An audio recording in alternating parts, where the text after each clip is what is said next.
Hello guys, it's Jake Caliber and we're back with another TF2 video. In today's video, we're taking it back to the basic with a tips and tricks video, which we've not done one of these in a while.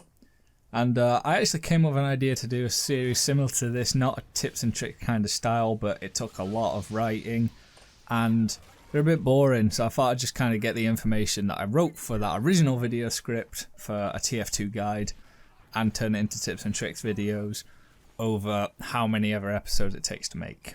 So this episode is about the engineer, more specifically the engineer's buildings and how to use his buildings. So today's video we've got 5 TF2 building tips. One of the things what I'd like to mention is at the end of this video, if I can figure out how to do it, YouTube lets you do little votes. It's a little eye icon inside the circle. If you click that, there'll be a vote. And it's just to try and see how many hours you have in TF2, so I can kind of see what type of tips and tricks videos I should be getting out first. Should it be for the lower hour kind of players, or up to the the 4,000, 5,000 hour players plus? Anyway, let's get into this. Tip number 1: teleporter exits have a direction, and you can change it. Now, it actually surprises me how many people just don't realize this, but sometimes there's even weapons in CSGO that do certain things that people point out to me and I'm like, oh, I didn't even notice it did that. Or little things that happen in maps that you don't realise just because you're so used to it just happening as kind of ambient actions instead of ambient noise. And yeah, so when you have the blueprint out for the teleporter exit, not the entrance doesn't matter. When you go to the position of the teleporter exit, there's actually an arrow on the blueprint which determines the direction the player will be facing when a person comes out of that teleporter.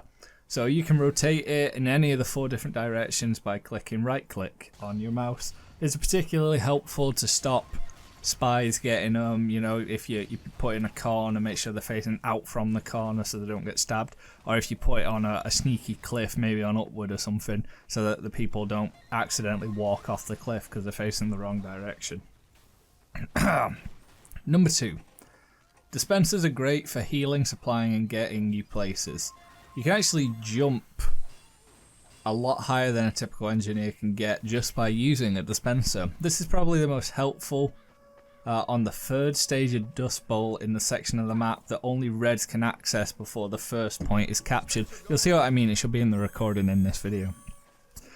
Using the dispenser, you can actually jump on top of the dispenser. You'll get the exact same amount of height from the dispenser, even if it's in the little toolbox mode. As soon as it's placed, you get the same amount of jump boost. You get about 50% higher, technically speaking, and then you can do a crouch jump onto that little ledge. Really helpful. I use it for all sorts. I trialed it in a load of places. There are a few places that I probably just mucked up, but it's very handy for getting to just those little awkward places that are just the great finesse and stuff like that, but you need a dispenser to get to. And there's great secret teleporter spots, and when you go, oh, how did they get it here? That is one of the ways they could get it there. But tip number 3 will tell you another way of getting to weird places. Tip number 3, use the mini sentry or the big sentry to get to higher places. A lot of people know this one, but a lot of people don't. If you use the Wrangler with a mini sentry or a main sentry, you can get to higher places. The level 3 can let you rocket jump, essentially, much more successfully than a soldier can in one rocket, because obviously you're using 4, technically speaking. And it can absolutely launch you. It's not the most practical. The most practical use I can think of it is maybe secret spots for teleporters or sentries.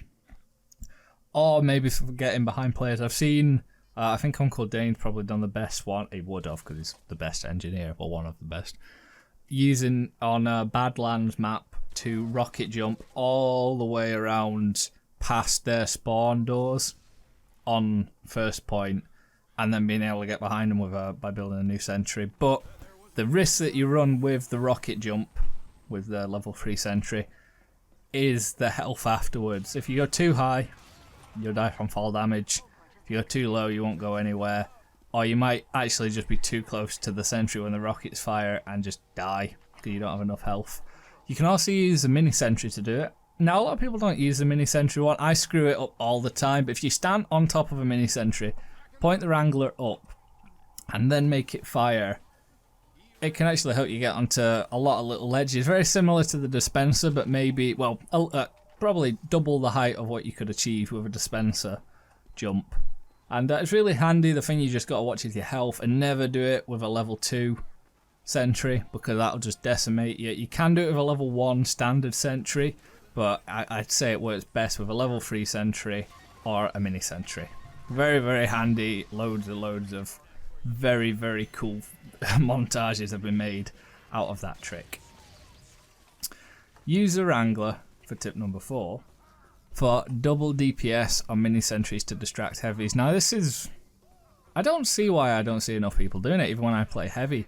If the cart is getting pushed and you're getting pushed pretty hard, then change to the Gunslinger and the Wrangler on defense and just wrangle that bitch. The more you more than double the health of the mini sentry and you output double the damage. It's very easy and a quick way of slowing down the flow.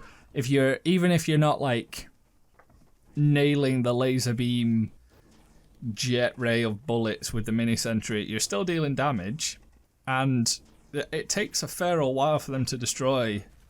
I mean, it's more than double the health. You know, if you built a level 3 and just left it there without wrangling a level 3, you get more health out of putting a mini sentry down and wrangling it.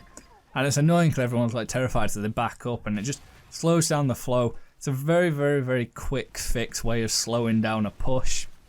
It doesn't necessarily like, it's not the be all and end all of how to stop a push, but it's a very effective way of, especially if you've got other engineers that are slightly competent, but their nest is still being set up on the final point, then you can just run along and be like, oh, I'm going to slow down the flow a little bit with an annoying mini sentry. And last but not least, number 5. Use dispensers to block doorways and stairwells. A really common little trick, but not everyone knows. The only people who can't pass through a dispenser, or any building for that matter, that's been built by you, is you and the enemy team. This includes enemy spies even when they're disguised. So if you're in a crow's nest or a balcony or a catwalk and there's only one access to that place, or the other access you've got a good sight line of, then place a dispenser there if you can get away with it. You know, if you're not that desperate for the ammo, and even if you are, it might not be as far away as you think. And it stops spies from being able to sneak up and get behind you, or at least it stops them from being able to do it as quickly, because there are some that they could probably do sneaky kind of glitchy crouch jumps and it might even just let them get through, but it slowed them down, and that's the thing. And you might have passed by that point, and if you see someone standing on your dispenser, that tells you that's a spy in disguise. And it's just it's a very handy little trick. Some people even do it with teleporter exits on some of the more narrow little walkways. But that'll be it for the TF2 5 tips and tricks for engineers buildings. I'm planning on doing quite a few of these for different classes, but if you could do me a massive favour and just click that little thing. It's on your phone, it's in the top right corner, on your computer it's top right corner. It'll come down with a little multiple choice thing. I don't know what I'll put as the options yet, but if you could just vote on what your TF2 hours are at, then that would be a massive help, because then I kind of know where my demographic is sat at for any of these future videos. I've been J Caliber. Check out my Discord in the description, my Twitter in the description, and all my other social medias, and maybe tell me what you think of Twitch streaming TF2, because I am thinking about it at the moment. I've been J Caliber. Have a lovely week. Adios.